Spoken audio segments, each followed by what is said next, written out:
जोहार, मैं आनंद कुमार और आप देख रहे हैं जनमन की बात। दोस्तों, जेएसएससी की सीजीएल परीक्षा विवादों में ऐसी फंसी है कि खत्म होने का नाम ही नहीं ले रहे विवाद। पहले तो यह परीक्षा एक बार 2016 में आयोजित हुई थी, अगस्त के महीने में। उसका परिणाम भी आ गया, लेकिन बाद में कुछ पेच हुआ और उसके चलते सरकार ने पूरी की पूरी अधियाचना ही नियुक्ति की वापस ले ली, विज्ञापन ही खत्म हो गया।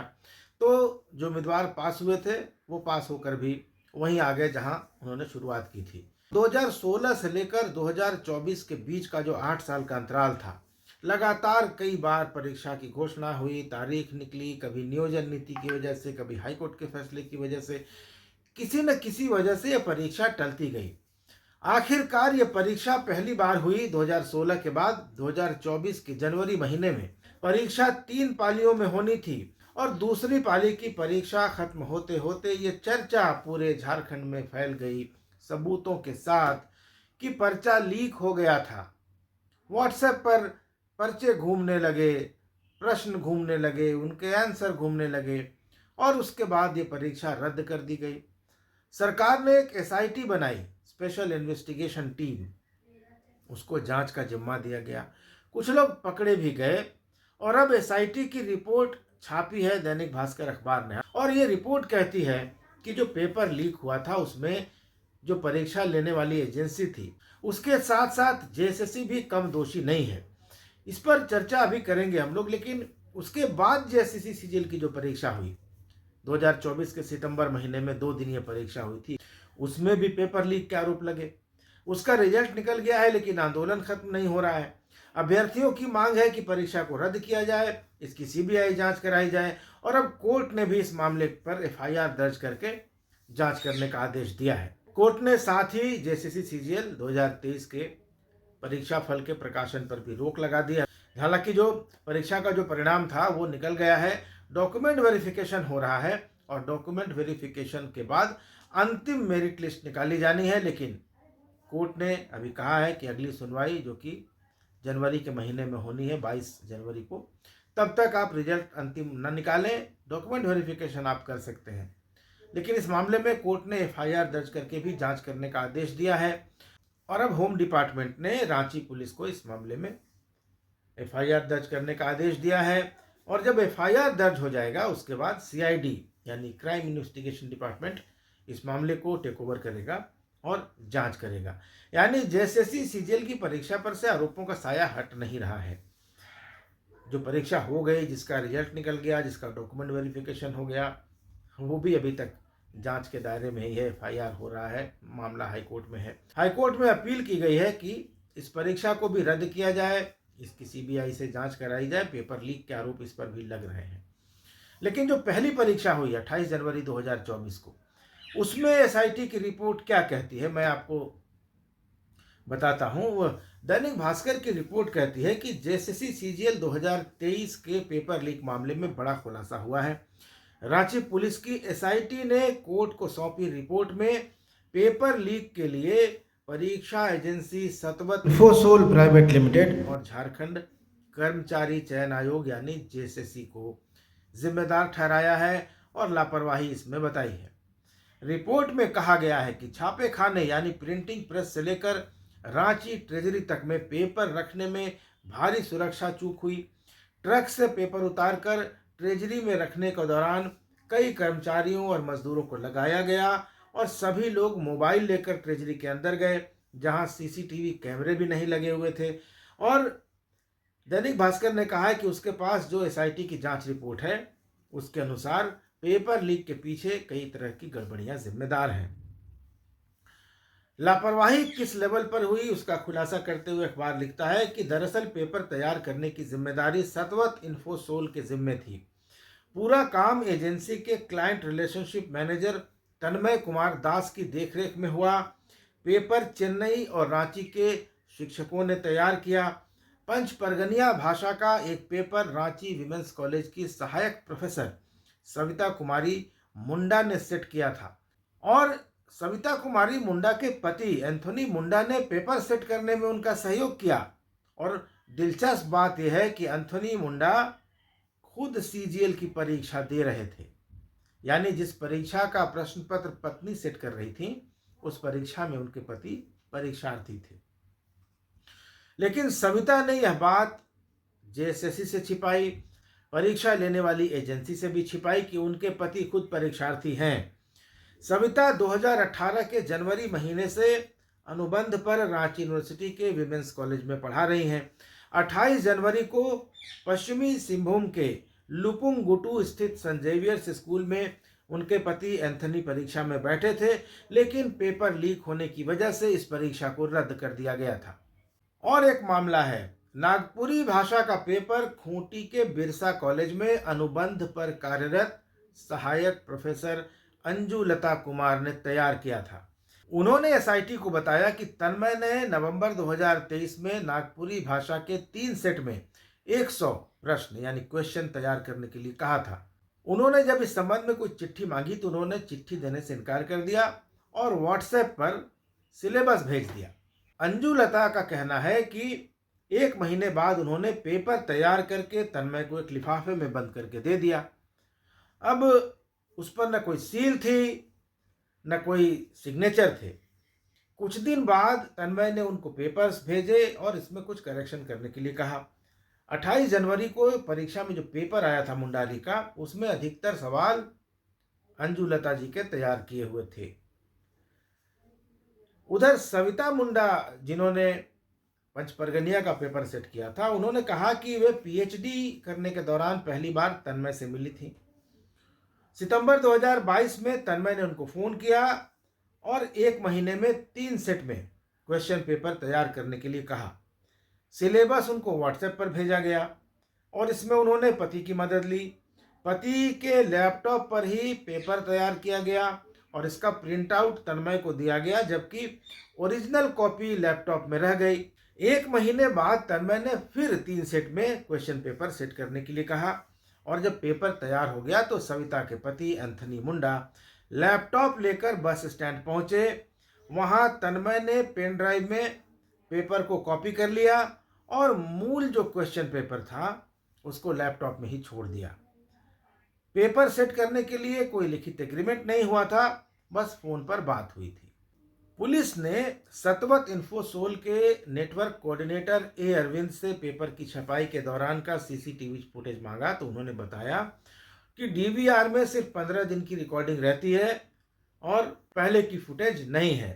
पुलिस ने कंपनी के सीईओ सुनिधि रमेशनन से परीक्षा संचालन को लेकर तैयार की गई एसओपी यानी स्टैंडर्ड ऑपरेटिंग प्रोटोकॉल मांगा तो उनको बताया गया कि ऐसा कोई प्रोटोकॉल था ही नहीं। पुलिस की रिपोर्ट में कहा गया है कि प्रश्न पत्रों की टाइपिंग, छपाई, पैकेजिंग, भंडारण की जगह सीसीटीवी सर्विलेंस में होनी चाहिए, यानी इन सब जगह जहां पेपर छपते हैं, पेपर टाइप होते हैं, जहां पैकेजिंग होती है, वो सब सर्विलांस में होना चाहिए, सीसीटीवी कैमरों की निगरानी में होना चाहिए, लेकिन ऐसा नहीं किया गया। ऐसे में कंपनी के अधिकारियों के खिलाफ साक्ष्य नष्ट करने का आपराधिक मुकदमा चलना चाहिए। और एसआईटी की रिपोर्ट में दावा किया गया है कि कई मामले ऐसे थे जिनको ओवरलुक कर दिया गया, नज़रअंदाज कर दिया गया। एसआईटी 14 फरवरी को चेन्नई के पेरुगुंडी के राजीव नगर स्थित सतवत इन्फोसोल के प्रिंटिंग प्रेस में पहुंची। वहां निरीक्षण में पाया गया कि प्रिंटिंग वाले कमरे के दरवाजे में छेद था, जहां से आसानी से पेपर बाहर फेंका जा सकता था। पेपर तैयार करने की जिम्मेदारी एजेंसी के अधिकारी मधुमती और कुलंदई येसु पर थी। इनके नेतृत्व में 20 लोगों ने पेपर की छपाई की। प्रिंटिंग प्रेस के अंदर जाने के पहले इन लोगों का मोबाइल जमा करा लिया जाता था, लेकिन मशीन की खराबी को ठीक करने के लिए एक कारीगर 3 दिन मोबाइल लेकर प्रेस के अंदर गया था। उसने कुछ तस्वीरें भी खींची थीं। 3 लिफाफे में जेएसएससी को 3 सेट दिए गए थे। उनमें एक सेट का चयन करके जेएसएससी ने तन्मय को दिया था और तब जेएसएससी को जो सतर्कता बरतनी चाहिए थी, जो सावधानी रखनी चाहिए थी, वो जेएसएससी ने नहीं बरती, ये रिपोर्ट में कहा गया है। रिपोर्ट में यह भी कहा गया है कि प्रिंटिंग प्रेस के मेंटेनेंस मैकेनिक आर प्रवीण ने बताया कि कई बार छपे हुए पेपर को मैनुअली हैंडल किया गया। वहीं एक कर्मचारी जिसका नाम राजेश है, वो कई बार छपाई वाली जगह पर जाता था और मोबाइल से मशीन आदि की फोटो भी लेता था। चेन्नई से 11 कंटेनरों में पेपर और 3 कंटेनर से ओएमआर शीट रांची भेजे गए। एजेंसी का कर्मचारी उनके साथ आया और कंटेनर की सुरक्षा की कोई व्यवस्था नहीं थी। रांची पहुंचने पर पेपर और ओएमआर शीट जेएसएससी और ट्रेजरी अफसरों की निगरानी में रांची ट्रेजरी में रखी गई। तो बाहर तो इसकी वीडियोग्राफी कराई गई, लेकिन अंदर कोई वीडियोग्राफी नहीं हुई, जबकि जो पैकेट ले जा रहे थे मजदूर ट्रेजरी के अंदर, उनके पास मोबाइल फोन्स थे। तो दोस्तों, ये बताता है, एसआईटी की रिपोर्ट ये बताती है कि नियुक्ति परीक्षाओं जैसे गंभीर मसलों को, जिनके लिए युवा अपना जीवन खपा देते हैं तैयारी करने में, उनको कितने हल्के में लिया जाता है और परीक्षा का पेपर कितनी आसानी से लीक किया जा सकता है, क्योंकि यहाँ न कोई सुरक्षा की व्यवस्था है, न कोई प्रोटोकॉल है। जो लोग अनुबंध पर कार्यरत हैं उनसे पेपर सेट कराया जा रहा है। यानी परीक्षा को लेकर किसी लेवल पर कोई गंभीरता दिखाई नहीं दे रही है। जेएसएससी ने पिछले दिनों जितनी भी परीक्षाएं कराई हैं, सब पर आरोप लगे हैं, सब पर सेटिंग गेटिंग के आरोप लगे हैं। सरकार ने कड़ा कानून बना दिया, लेकिन उस कानून के दायरे में कोई आता नहीं है। आरोप लगते हैं, जेएसएससी कहता है सबूत लेकर आइए। अब बेचारा अभ्यर्थी सबूत कहाँ से लाएगा, आप बताइए। जेएसएससी इन परीक्षाओं के बीच जब कहा जा रहा था कि पीजीटी की सीट इतने में बिक रही है, जेई की सीट इतने में बिक रही है, मुझे याद है जेएसएससी ने 2-3 बार एक नोटिस जारी किया अपने वेबसाइट पर, और कई बार ये सफाई दी कि हमने तो सारा जिम्मा एजेंसी को सौंप रखा है, एजेंसी ही विज्ञापन निकालने से लेकर अंतिम रिजल्ट के प्रकाशन तक सारी जिम्मेदारी लेती है, और इसमें कहीं किसी स्तर पर जेएसएससी के किसी अधिकारी, किसी कर्मचारी की कोई भूमिका नहीं होती है। अब सवाल है कि क्यों नहीं होती है? क्या जब आप आयोग हैं, जब आप परीक्षा लेना है, आपको नियुक्ति करके सरकार को देना है, तो आप सिर्फ एक एजेंसी के जिम्मे ये सारा काम कैसे छोड़ सकते हैं? क्या हर लेवल पर जेएसएससी की तरफ से या किसी भी परीक्षा लेने वाले आयोग की तरफ से, नियुक्ति करने वाले आयोग की तरफ से कोई जिम्मेदारी नहीं बनती? क्या कोई एसओपी बनाकर जेएसएससी ने रखी है जो एजेंसियों को दी जाती है? एजेंसियां तो औने पौने भाव में ठेका ले लेती हैं, क्योंकि ये सब काम ठेके पर होता है, निविदा निकलती है, बोली निकलती है, और जिनको बोली लगाना होता है, जिनको ये काम लेना होता है, वो बिल्कुल न्यूनतम रेट पर ये काम लेते हैं। ये सिर्फ जेएसएससी की परीक्षाओं का मामला नहीं है, पूरे देश में नियुक्ति परीक्षाओं में हाल के दिनों में जो धांधली की बातें आ रही हैं, उनमें सब में यही बात निकल कर आती है कि परीक्षा एजेंसी जिम्मेदार है। तो इसका मतलब जो परीक्षा लेने वाले राज्य आयोग हैं या जो कर्मचारी चयन आयोग हैं राज्यों के, वो सो जाते हैं ठेका आवंटित करके। उनको सिर्फ इस बात से मतलब होता है कि किस एजेंसी ने सबसे कम दर पर बोली लगाई है, लेकिन वो उसने कम दर पर बोली क्यों लगाई है, इस पर कोई विचार नहीं करता। ये भी नहीं देखा जाता कि उसके पास कोई इंफ्रास्ट्रक्चर है या नहीं, वो पहले किसी परीक्षा में ब्लैकलिस्ट हुआ या नहीं। एक जेई की परीक्षा वाला मसला जब आया था, तो सामने आई बात कि उस एजेंसी को बिहार में कहीं बैन किया गया था। तो इन सब चीज़ों की जांच नहीं होती, कोई बैकग्राउंड चेक नहीं होता है, और जब आप किसी एजेंसी को सारा काम सौंप देंगे, तो एक तरह से चोर को तिजोरी की चाबी देने जैसी बात होती है, क्योंकि जब आप पूरा नियंत्रण उसको दे देते हैं और खुद ही कहते हैं कि हमारा कोई रोल नहीं है, हमारा कोई इसमें, हमारा कोई कर्मचारी, कोई अधिकारी, किसी को कुछ पता नहीं होता, तो किसको पता होता है? सिर्फ एजेंसी वालों को। तो औने पौने भाव में परीक्षा एजेंसियां ठेका ले लेती हैं, और जब नियुक्ति की बारी आती है तो इसी तरह से सेटिंग गेटिंग करके उस पैसे की रिकवरी की जाती है, मुनाफा कमाया जाता है। छवि इसमें सरकार की खराब होती है, लोग सरकार पर आरोप लगाते हैं, चाहे किसी की भी सरकार हो, लेकिन एजेंसी सांप बच जाती है। बहुत होगा तो एजेंसी को आप ब्लैकलिस्ट कर देंगे, जैसे सतवत इन्फोसोल के मामले में हुआ, उसको आपने ब्लैकलिस्ट कर दिया। या इससे पहले जेई की परीक्षा का पर्चा लीक हुआ था, उसको एजेंसी को ब्लैकलिस्ट कर दिया। लेकिन जो आयोग है वो कब जिम्मेदारी लेगा? ऐसा किस संविधान में लिखा हुआ है, ऐसा किस नियमावली में लिखा हुआ है कि जेएसएससी परीक्षा का जो पूरा काम है वो किसी एजेंसी को देकर सो जाएगा? उसका काम सिर्फ सीएनएफ एजेंसी की तरह है कि सरकार से नियुक्ति की अधियाचना आती है, सरकार के विभागों से नियुक्ति का जो प्रस्ताव आता है, ये उनको आउटसोर्स कर देते हैं, उधर से जो रिजल्ट बन के आता है वो सरकार को फॉरवर्ड कर देते हैं। तो फिर ऐसे आयोगों का क्या मतलब है?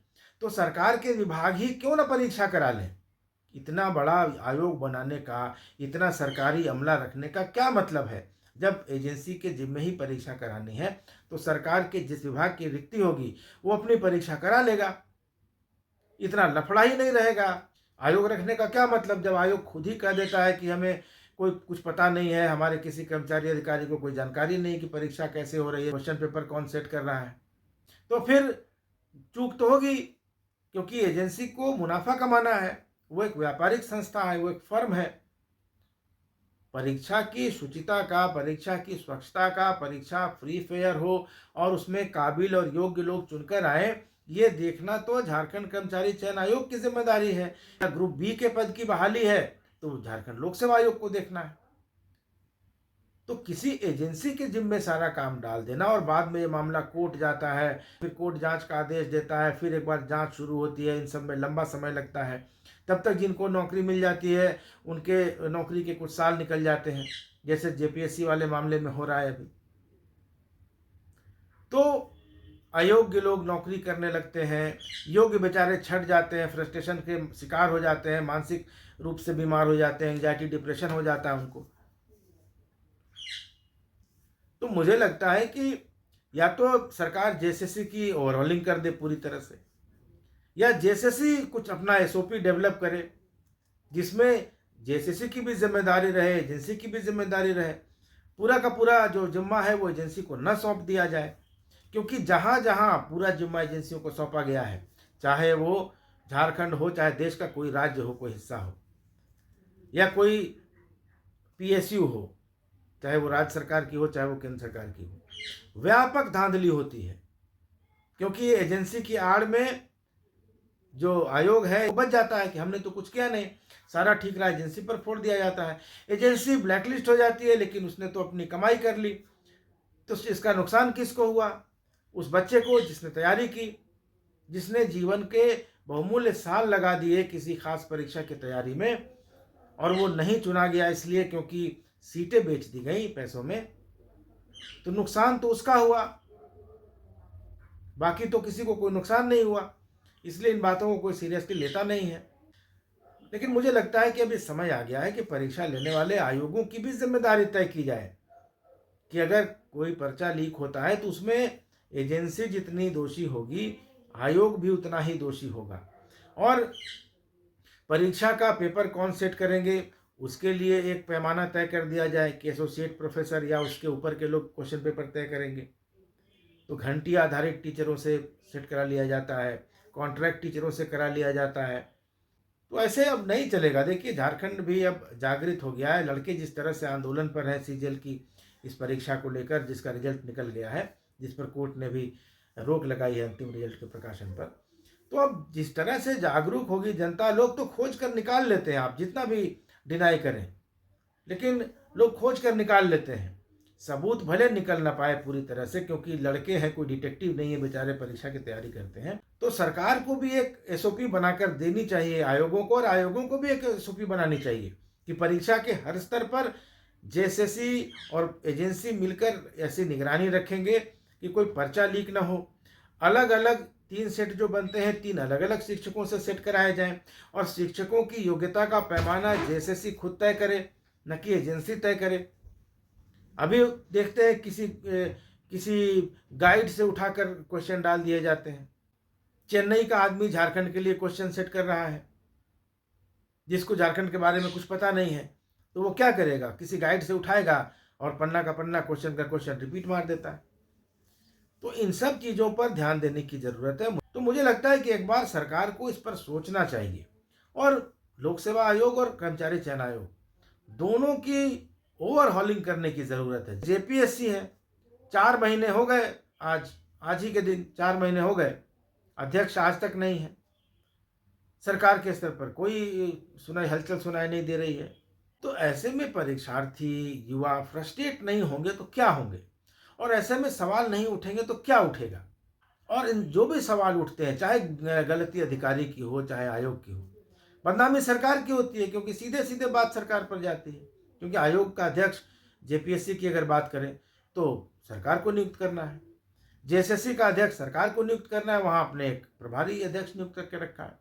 जिस तरह की कड़ाई, जिस तरह की सख्ती, जिस तरह की निगरानी होनी चाहिए वो होती नहीं है। तो एजेंसियों को पूरा काम सौंप कर अधिकारी निश्चिंत बैठ जाते हैं, और चूंकि एजेंसी उन्हीं ने चुनी होती है इसलिए उसका बचाव करना भी इनकी जिम्मेदारी बन जाती है। इसलिए आप देखेंगे कि कई बार आरोप लगती है तो एजेंसी तो कुछ नहीं बोलती, जेएसएससी की तरफ से बयान आता है कि नहीं, कोई गड़बड़ी नहीं हुई है। जेएसएससी खुद जांच करने लगती है, खुद जांच करके अपने आप को क्लीन चिट दे देती है। हाईकोर्ट में मामला जाता है तो वहाँ हाईकोर्ट कुछ और आदेश देता है, हाईकोर्ट आदेश देता है कि आप प्राथमिकी दर्ज करके जांच करिए। तो ये सब तब तक चलता रहेगा जब तक सरकार के लेवल पर इन आयोगों के साथ कोई सख्ती नहीं की जाएगी, ईमानदार लोग नहीं बैठाए जाएंगे। कम से कम कर्मचारी चयन आयोग में या लोक सेवा आयोग में अधिकारियों का बैकग्राउंड चेक करके भेजा जाए, अच्छे अधिकारी भेजे जाएं और कैलेंडर बनाया जाए, कैलेंडर का पालन किया जाए। हर चीज को दबे छुपे ढके, आधा दिखाएंगे आधा छुपाएंगे वाले तरीके से जिस तरह से काम होता है झारखंड में, उससे संदेह बढ़ता है और उन सब चीजों से आशंकाएं पैदा होती है, मामला कोर्ट जाता है। इतनी परीक्षा अभी बीपीएससी में बिहार में पेपर लीक का यहाँ भी मामला वहाँ गया, लेकिन हर साल वहाँ परीक्षाएं होती हैं, नियमित परीक्षाएं होती हैं, तो इक्का दुक्का मामले होते हैं। लेकिन झारखंड में तो ऐसी कोई परीक्षा नहीं है जो विवाद के घेरे में नहीं आती है। तो ऐसा क्यों है? क्यों झारखंड एक ऐसा सॉफ्ट स्टेट बनता जा रहा है? यहाँ जैसा लगता है कि आज हर किसी को कुछ भी करने की छूट मिली हुई है। तो अब ये सब नहीं चलेगा। मुझे लगता है कि सरकार इस बार बहुमत के साथ आई है और जितना बड़ा बहुमत लेकर आई है, मुख्यमंत्री को भी चाहिए कि कम से कम इस बार जो उन्होंने वादा किया था नियुक्तियों का अपने चुनाव घोषणा पत्र में, तो कम से कम आयोगों को तो टाइट करें, उनकी जिम्मेदारी तय करें, एक एसओपी बनाया जाए और उसका कड़ाई से पालन किया जाए। अच्छे योग्य युवा चुनकर आएंगे सरकारी नौकरियों में तो ही राज्य का भला कर पाएंगे। कोई 20 लाख 25 लाख 30 लाख देकर आया युवा राज्य का भला नहीं सोचेगा। पहले दिन से उन पैसों की रिकवरी के बारे में सोचेगा। किसी से पैसे लिए होंगे तो उधार चुकाना होगा, सूद देना होगा, फिर अपना बढ़ाना होगा। इन्हीं फेर में वो जीवन भर लगा रहेगा। कहाँ से राज्य, और जो अयोग्य व्यक्ति पैसे देकर आएगा उसके पास उतनी न बुद्धि होगी, न क्षमता होगी, न स्किल होगा। वो क्या करेगा आपके लिए? वो तो आपके लिए एक लाइबिलिटी है। इसलिए मैं कहता हूं कि एक अच्छा माहौल बने, एक सख्त माहौल बने और कम से कम नियुक्ति परीक्षाएं वो एक कड़े माहौल में हो, लोगों में डर रहे कि गलती करेंगे तो पकड़े जाएंगे, और पकड़े जाएंगे तो कड़ी सजा होगी, नौकरी चली जाएगी, जेल हो जाएगी, सजा हो जाएगी। ये डर जब तक नहीं पैदा होगा तब तक नियुक्ति परीक्षाओं में धांधली होती रहेगी, सीटें बिकती रहेंगी और योग्य और युवा जो है वो निराशा के गर्त में डूबते रहेंगे, डिप्रेशन के शिकार होंगे, एंजाइटी के शिकार होंगे, और इस एंजाइटी और इस डिप्रेशन में कोई गलत कदम भी उठा लेंगे। तो मेरा तो सुझाव यही है कि कम से कम परीक्षाएं जो है नियुक्ति की, इनको लेकर मुख्यमंत्री कोई बड़ा एक्शन ले, कोई कड़ा एक्शन ले। दोस्तों, ये वीडियो कैसा लगा इस पर अपनी राय जरूर दीजिएगा। चैनल को जरूर सब्सक्राइब कर लीजिएगा। धन्यवाद। नमस्कार।